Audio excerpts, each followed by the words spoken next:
Nung araw ding yun, inanyayahan ko sina Romalyn, Jenny at Romel para personal silang makausap. Hello! Romalyn! Ikaw si Romel, tapos si Jenny. Halika, upo kayo. Welcome sa wish ko lang. Halika. Sige. Labis akong humanga sa katatagan nilang magkakapatid sa kabila ng mga dagok nila sa buhay.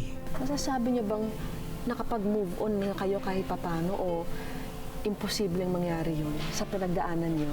Ano po, ang hirap po kasing kalimutan po sila agad. Lalo na po doon sa nangyari sa papa ko.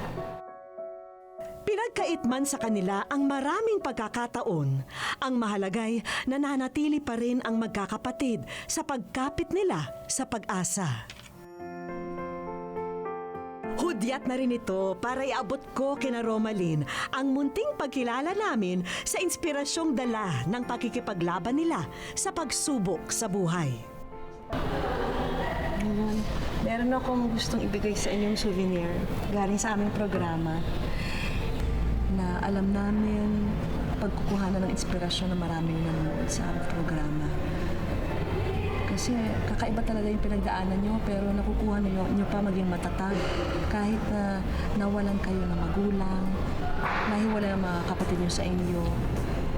Pinili nyo pa rin na mabuhay at pinili nyo pa rin na magmahal.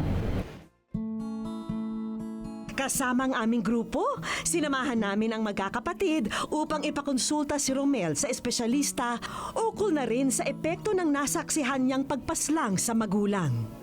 Ang pasyente natin ay nagkaroon ng trauma. Ang tawag dito ay post-traumatic stress disorder, na ikaw ay nakaranas ng isang matinding pangyayari na hindi siya ordinaryo, pag-intindi, pag-unawa. At kapag sila ay nasa mode, kailangan pakinggan sila. Hayaan lang yung space na yon. Let them address or ventilate yung nararamdaman nila. Hangad ni na Romalyn na makapagtapos ng pag-aaral. Kaya naman sa tulong ng isang kaibigan, kami na ang gumawa ng paraan upang maging posible ito para sa kanila. In behalf of STI College, inahahandog namin ang gift of knowledge and sana makatulong ito sa pagtupad ninyo ng inyong mga pangarap. Congratulations! Congratulations!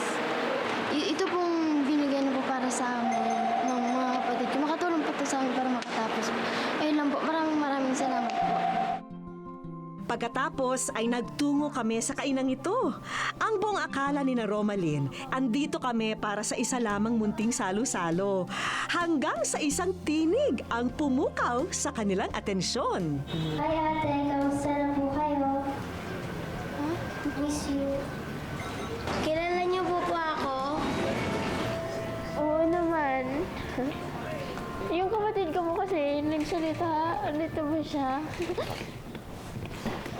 Gusto mo na ba talaga makikita? Sobra po. Meron kang bisita. Hi. Hello.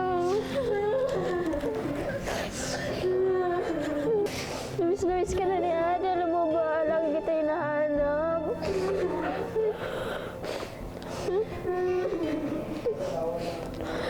Kumusta ka na? Laki-laki mo na. Ano, okay ka lang?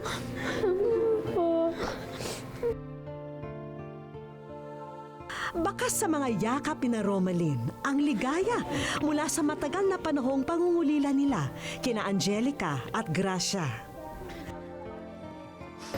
Dati iniwan mo ako, late mo pa. Hindi kita nakita nung iniwan kita. Tapos ngayon, laki-laki mo na. Sakay mo na.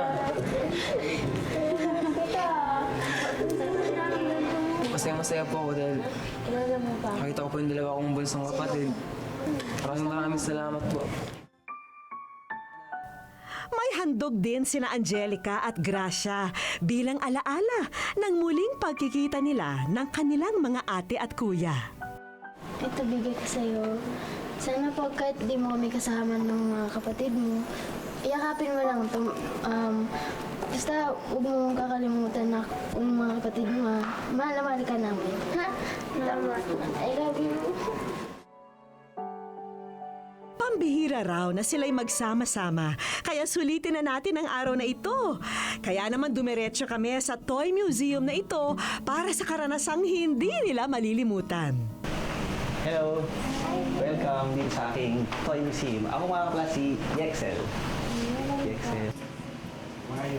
Isa-isang nilibot ng magkakapatid ang mga laruang matatagpuan sa loob ng Toy Museum. Ayan. Ito sila. Paano ba yung sa Sabi ko pag kailangan ilaw yan. Kaya di ka dala sa loob. Depende yung sa klase.